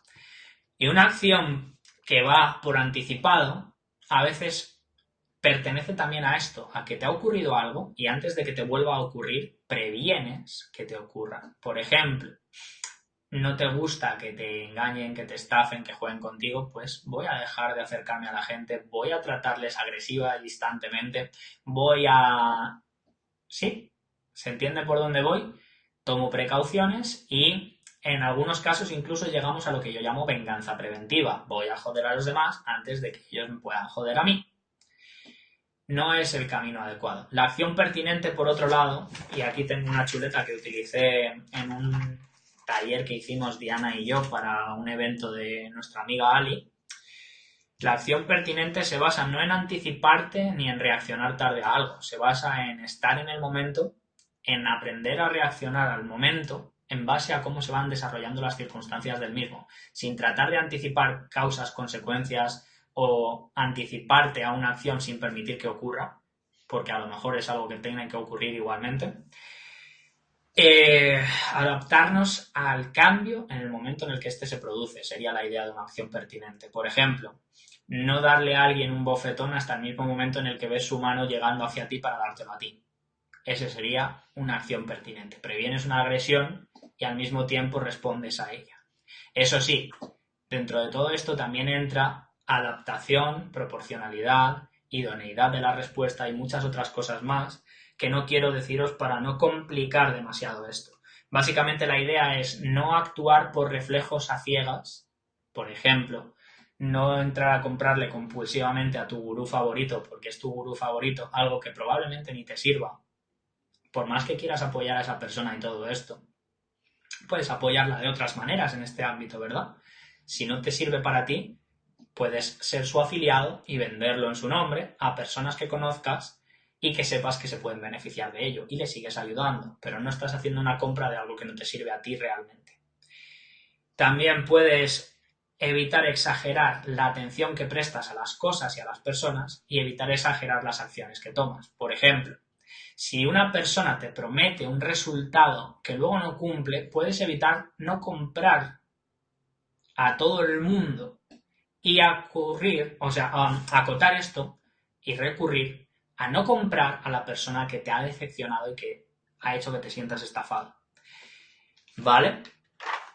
De hecho, volviendo al símil de las artes marciales, hay una cosa que la llaman alerta relajada y atención constante, sin prestarle atención. ¿Cuál sería la palabra aquí? Sin prestar atención intencionada, ¿vale? O sea, fijarte en las cosas pero sin poner esfuerzo en fijarte en ellas. Tú te das cuenta de que las cosas suceden, las aprendes a reconocer, a categorizar, a darles un chequeo rápido y ver si tienes que hacer algo o no con ellas. Y luego, ahí ya es donde decides si actúas o no sobre ellas. Pero no hasta en el mismo momento en el que se convierta en algo sobre lo que tienes que actuar.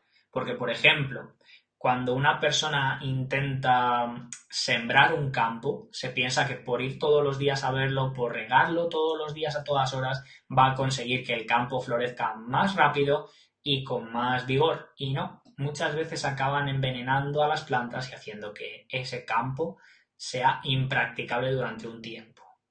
Así que, ojo, cuidado con lo que hacemos. Bueno, lo divertido que tiene esto es que te sirve para practicar armonía y aprender a fluir.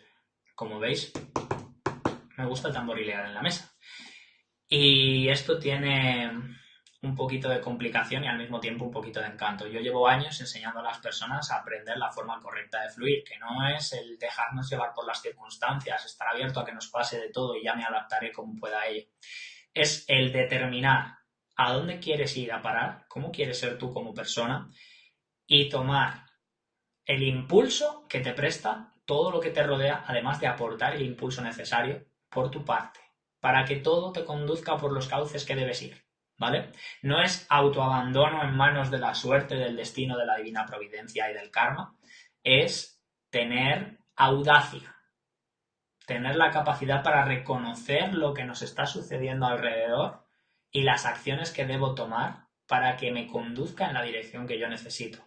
Por eso, hay quien dice que la suerte en realidad es audacia, es disfrazada. Una situación se disfraza de suerte cuando requiere de ti que aprendas a ver lo que está pasando y tomes la decisión de aprovecharlo, ¿vale? Y voy a terminar esto diciéndoos 4 claves súper rápidas y pasando a ruegos y preguntas, ¿vale? Se trata una vez más de conservar la coherencia y para construir la coherencia uno tiene que revisar su discurso en todo momento, tratar de humanizar todas las partes, tanto buenas como malas, tanto que te gusten como que no te gusten y la forma más fácil de humanizarlo es exponerlo, compartirlo con otros, ponerlo sobre la mesa por más miedo y más vergüenza que te dé. Eso te permite ver que no eres el único o la única a la que le ocurren estas cosas y te permite relativizar, poner perspectiva y, sobre todo, compartir soluciones, si las hay, con otras personas. O bien, ideas al respecto que puede que te alivien la carga que sientas sobre tus hombros y espalda. También se trata de que integres el lado oscuro, como te he comentado, que hacían las personas que están en prisión, con el lado luminoso de tu persona, para presentarlos simple y llanamente como el ser humano completo que eres. Y, por supuesto, sin renegar de tu pasado ni de lo que te ha ocurrido y dejar fuera la parte de responsabilidad que puedas tener, puedes hacer por desechar las partes de tu vida que ya no te representan y que ya no tienen nada que ver contigo. Por ejemplo, si te ves en una posición de víctima constantemente o en una posición de falta de poder. ¿Vale? Si tomas un poquito más de responsabilidad sobre tus circunstancias, lo más fácil es que puedas salir de esto. Unas claves para trabajar de esto es que no son tips a la lata, sino cuestión de actitudes y de principios, que es algo por lo que os quería mencionar también esto. Que puedes amoldarlo a tus recursos y a tus circunstancias personales. Y que no hay una rueda que reinventar. No tienes que hacer nada especial tampoco por conseguirlo. Simplemente empezar a contar tu historia y cada vez irás mejorando en la forma de contar tu historia. Bueno, me vais a permitir un segundito que me gire hacia aquí para ver las preguntas que me habéis dejado en el Facebook y voy a pasarme por ellas y a responder las que me hayáis podido dejar también ahora en vivo, que no sé si sí o si no. Vamos a ver.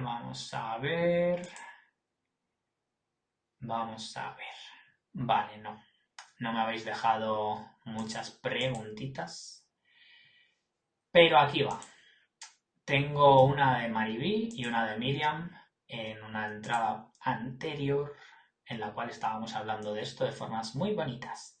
A ver, Miriam me decía que ella parte de cero en todo esto y me pedía que atendiese a lo siguiente.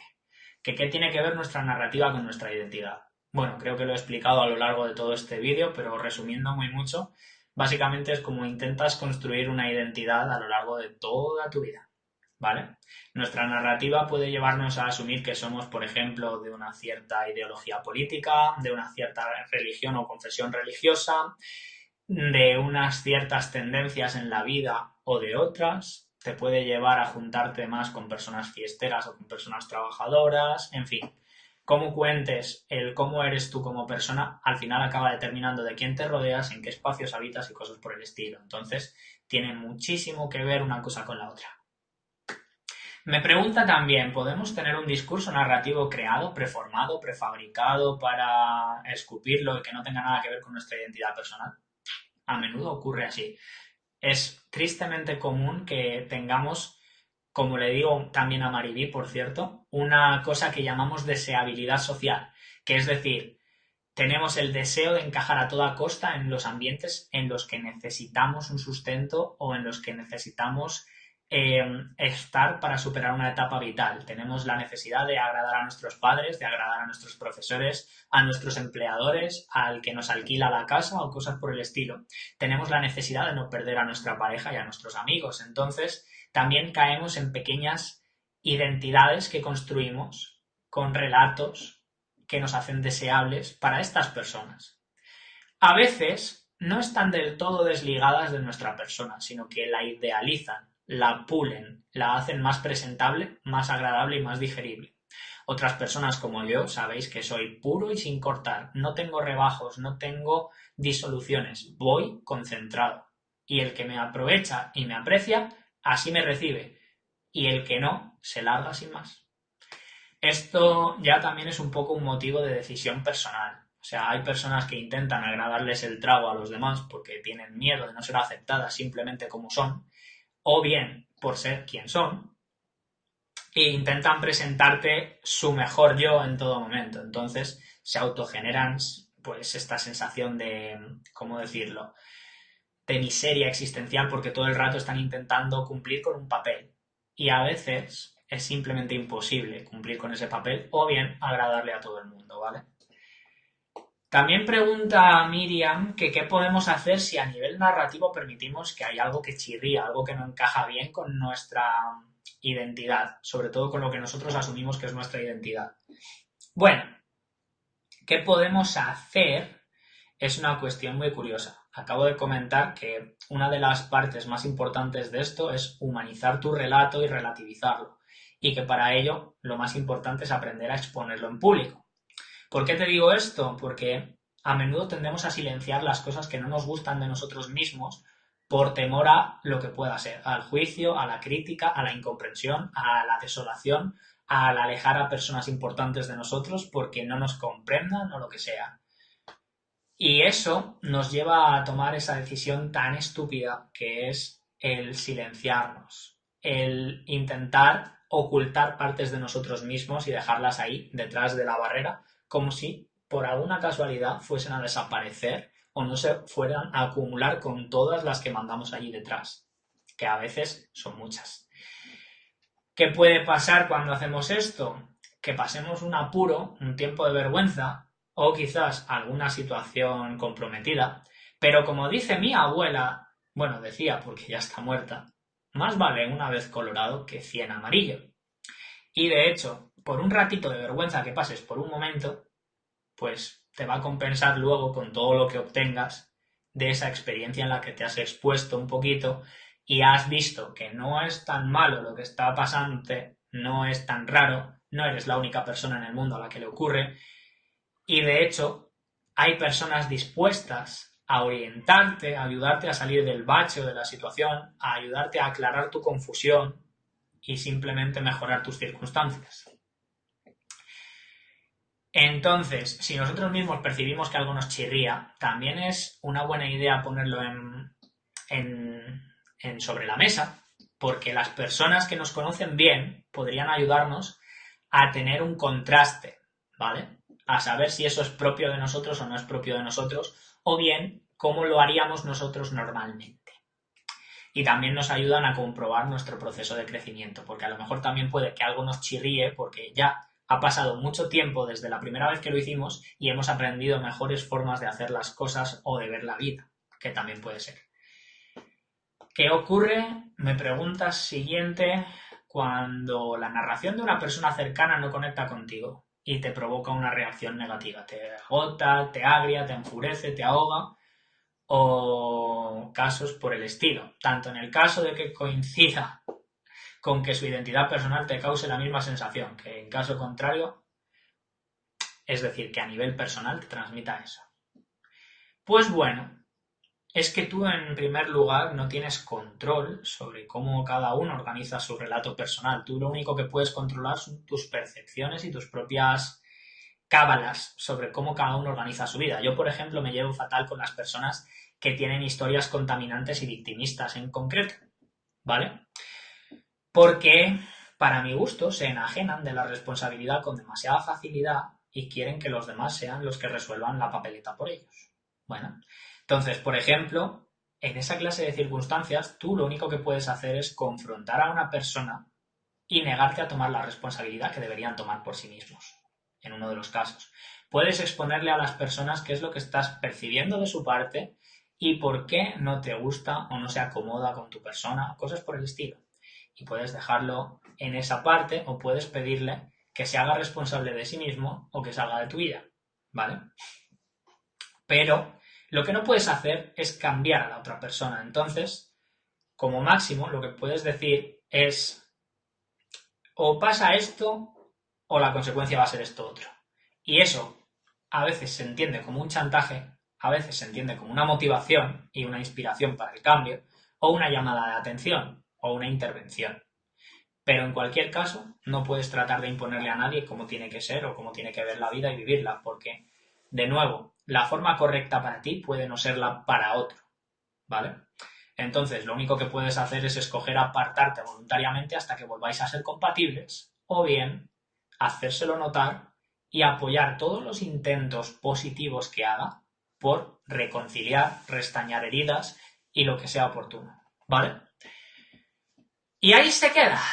De momento, las preguntas que me ha hecho Miriam. Tenemos las que me ha hecho Mariví, que van más o menos por el mismo camino. O sea, cuando intuimos que la identidad de alguien es ficticia, me dice Miriam, ya es una cosa... No, Miriam, no, coño, Mariví, perdón. Mariví me preguntaba esto. Cuando intuimos que la identidad narrativa de alguien es ficticia, ¿es bueno hacérselo ver a esa persona? Todo depende de lo bien que te quieras llevar con ella, porque hay muchas personas a las que no les gusta que les tumbes el espejo o que les hagas caer del pedestal. Seguirle el juego depende de lo mucho que tú tengas paciencia, ganas de reírte o tolerancia o esta clase de cosas. Yo normalmente le sigo el juego a alguien solamente cuando me compensa, ¿ok? Y para que me compense seguirle el juego a alguien, normalmente yo tengo que recibir también valor del mismo que estoy aportándole al permitirle que su relato siga manteniéndose en esa tónica, digámoslo así, ¿vale? Pero, como te decía antes, el tema de la deseabilidad social a veces nos lleva a tener comportamientos hipócritas o comportamientos chaqueteros solamente por agradar a distintas personas. Y muchas veces te conviene señalarle a las personas cuando están siendo así, de veletas o de como lo quieras llamar, solamente para decirle, oye, ¿sabes que por intentar agradarle a todo el mundo puedes terminar no gustándole a nadie? tú verás lo que haces, yo te doy la llamadita de atención, porque lo mismo que intentas quedar bien conmigo, puedes acabar cayéndome mal simplemente porque no sepa quién eres de verdad. Tú decides. Sí, a menudo tendemos a ponernos bonitos delante de todos, tendemos a intentar ser una persona que mostramos de cara al mundo, tenemos unas fachadas que a veces hasta no son necesarias, pero al mismo tiempo tenemos que ser capaces de mostrarnos vulnerables, de dejar que se nos caigan las caretas y los disfraces y que la gente sepa que sí, que hay ciertas cosas que le muestro al mundo porque son importantes para mí y luego también hay otras detrás que son yo esencialmente y que pueden llegar a conocer si se toman el tiempo y la molestia de ver más allá de lo que estoy proyectando. Pero esto ya también es una cosa un poco íntima, o sea, no todo el mundo quiere entrar en intimidad, ¿sí? Y no es necesario tampoco que todo el mundo lo haga. Igual que tampoco puede ser interesante conocer a todo el mundo. Y lo mismo que ocurre a veces, tú quieres conocer a una persona mucho y esa persona no te quiere tanto, tan presente o tan cercana. Y a veces es al revés. Tú eres el que no quieres conocer tanto o tan de cerca a una cierta persona y esa persona sí. Y por eso empiezas a maquillar tu identidad. Incluso, fíjate lo divertido que es, intentas anular la deseabilidad. Qué divertido, ¿eh? Intentas ser indeseable a voluntad para esa persona. Qué interesante. Pero bueno, allá que vamos. Sí que nos daremos cuenta con el tiempo de si las personas coinciden con lo que se cuentan a sí mismas y nos cuentan a los demás y con las idealizaciones que se crea de todo esto. Pero bueno, eso ya lo hemos ido también trabajando a lo largo de toda la charla y creo que no lo voy a tocar de nuevo. Tu explicación ha sido genial para mi gusto y de hecho, pues creo que lo he abarcado lo mejor que he sabido. Tú me dirás si he respondido a tu pregunta a lo largo de todo esto y ahora también concretamente. Y bueno, antes de perder la voz ya del todo, voy a responder a lo que nos ha dejado por aquí Julio. Un saludito, Julio, gracias por verme en directo. A ver, que si nuestra narrativa es adecuado que sea siempre un poco abierta en el sentido de que siempre somos algo más y algo diferente de lo que creemos ser y los límites que nos imponemos actualmente. Hasta cierto punto el tema de la narrativa y de la identidad narrativa se construye en un fino equilibrio entre el mantener la apertura, ¿vale? Y el ser capaz de mantener una solidez y una estructura firme, ¿vale? Por eso sí, o sea, es muy necesario que estés abierto a reconocer los cambios que se están dando, las circunstancias diferenciales y todo, y las partes de ti que ya no amoldan, para reorientarlas o desecharlas, por supuesto. Ahora, adecuado ser siempre un poco abiertos, depende de a qué te enfrentas. Por ejemplo, está la paradoja de la tolerancia. Ser demasiado abierto puede hacer que se te caiga el cerebro. Eso es un chiste que hacen demasiado los ingleses. Si eres demasiado open-minded, algún día el cerebro se te caerá. La paradoja de la tolerancia, no sé si la enunció uno de los filósofos modernos, no sé si fue... Bueno, da igual, pero la podéis buscar, la paradoja de la tolerancia.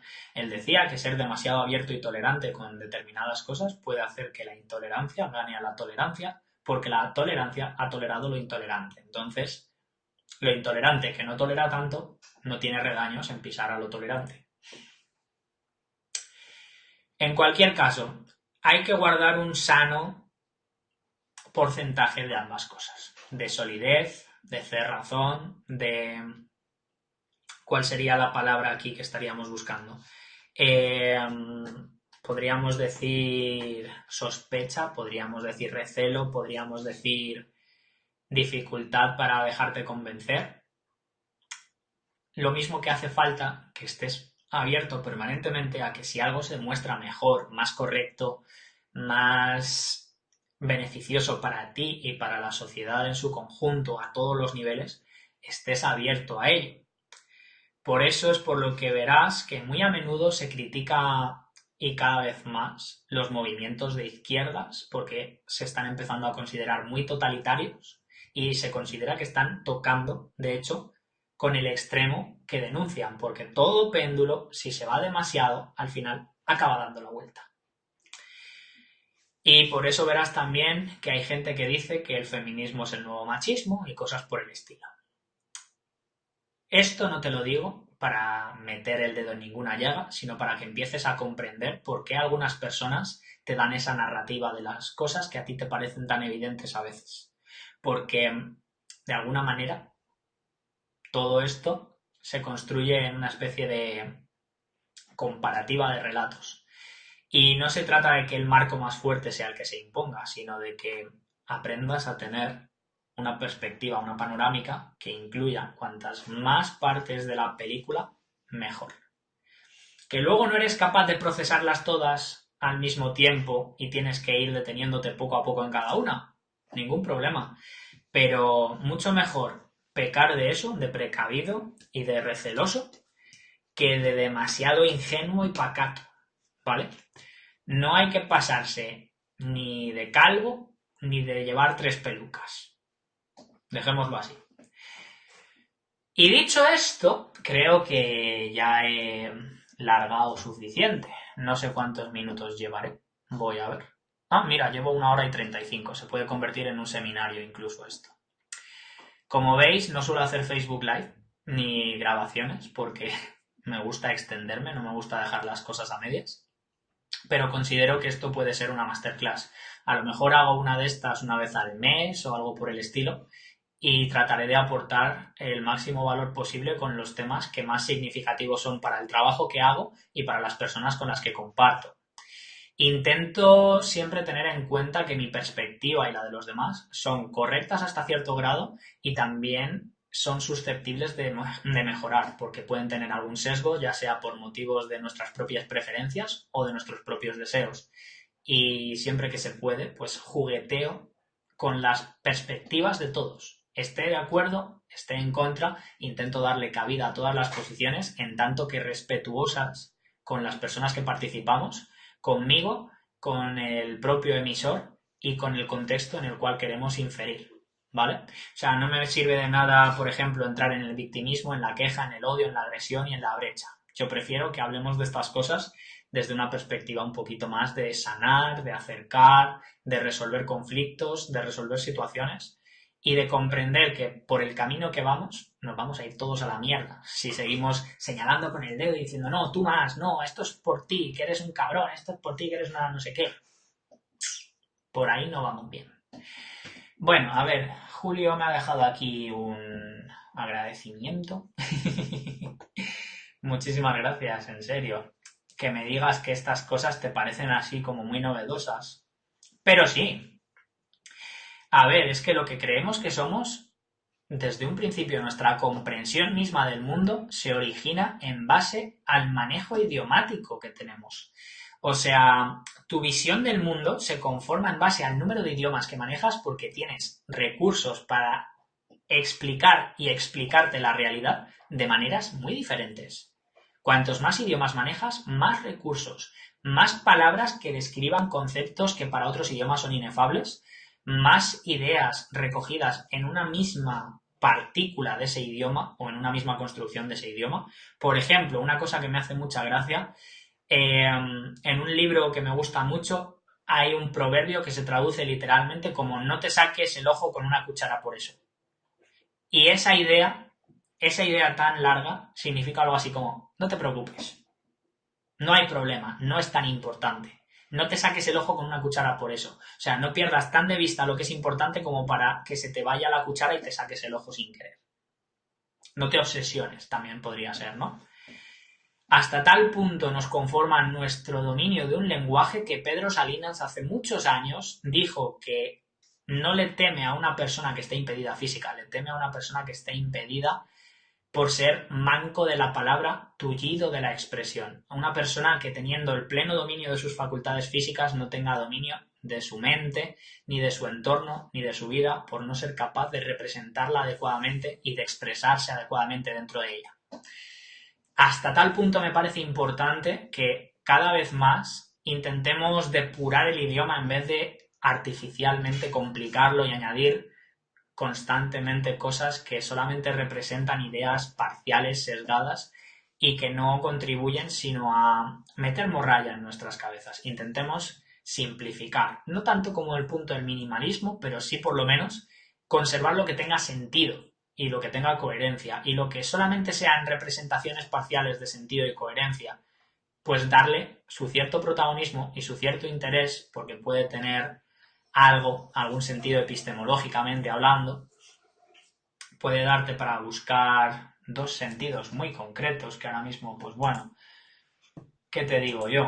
O sea, esto ya es un tema de risa. O sea, puede ser que por hermenéutica o por paradigmática te dé simplemente por ver relaciones de causa y efecto, relaciones de individuo y sociedad y cosas por el estilo en ello. O sea, si no te sirve para verte a ti en relación con los demás y para ver relaciones de causa-efecto, lo más normal es que lo tengas que descartar. Y si solamente sirve para una de las dos y no para las dos, también es probable que lo que tengas que hacer es relegarlo a ciertos momentos puntuales. Bueno, la parte más interesante de todo esto ya la hemos hecho y a partir de aquí ya caigo en el riesgo de repetirme, así que lo que haré será deciros que estaré atento a vuestras preguntas para lo que me dejéis aquí por escrito y que si queréis trabajar este tema a conciencia y en profundidad, lo que tenéis que hacer es venir aquí, a comunidadfluyendo.com y entrar en nuestros programas, o bien entrar directamente y de una en la comunidad en sí. Los programas están incluidos con la membresía y de hecho la membresía de mayor costo incluye que formes parte de las dos ramas, la de desarrollo personal, relaciones, sexualidad y todo esto, y la de desarrollo profesional, emprendimiento, estilo de vida viajero y estas cosas.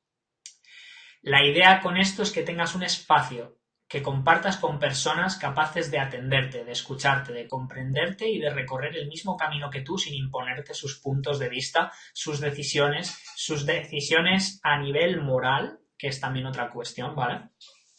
Sus preferencias o sus creencias y te dejen ser simplemente tú en todo momento.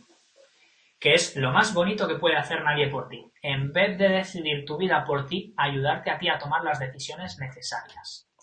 Yo te ofrezco esta posibilidad. Estará allí con nosotros Diana, estará Laia, estará Alejandro Quintana, estará Cristian, que no le conocéis porque él está en un detox de Facebook y no le vais a ver por estos grupos míos tan a menudo. Están también Ana Rivas y Eduardo Pozo, que llevan con nosotros ya la friolera de casi 2 años, la mayoría, y más de 2 años en el caso de Eduardo, ¿vale? Así que, si queréis uniros a una comunidad donde podéis ser vosotros mismos y sentiros simplemente a gusto siéndolo, aquí estamos para acogeros. Por supuesto, podéis hablar conmigo y con Diana para hablaros de las facilidades para unirse. Os invito a ello siempre y cuando tengáis claro que en este momento de vuestras vidas os queréis comprometer con vuestra mejora y vuestra reinvención con cabeza y con corazón al mismo tiempo. Nada de disociar una cosa de la otra porque las dos forman parte de ti. Dicho esto, voy a cerrar la presentación, voy a volver a dejar mi carita linda en primer plano y lo dicho, os invito a que me dejéis vuestras preguntas por escrito, me las hagáis llegar pues por mensaje privado, los que no queráis exponeros tanto, pero os invito a que lo hagáis en público porque no solamente yo podré responderos, sino que también los demás compañeros y compañeras del grupo podrán dejaros sentir lo que a ellos les resuena de esta circunstancia que comentáis, daros sus impresiones y sumar soluciones si también estáis pidiendo ayuda. Así que vamos a fortalecernos del poder del grupo. Os invito a ello y os honro si os atrevéis, porque esto también es un acto, como he dicho antes, de audacia. De ver una oportunidad, sí, pero también de atreverse a tomarla. Dicho esto, un saludito, voy a cortar la grabación y me despido hasta la próxima.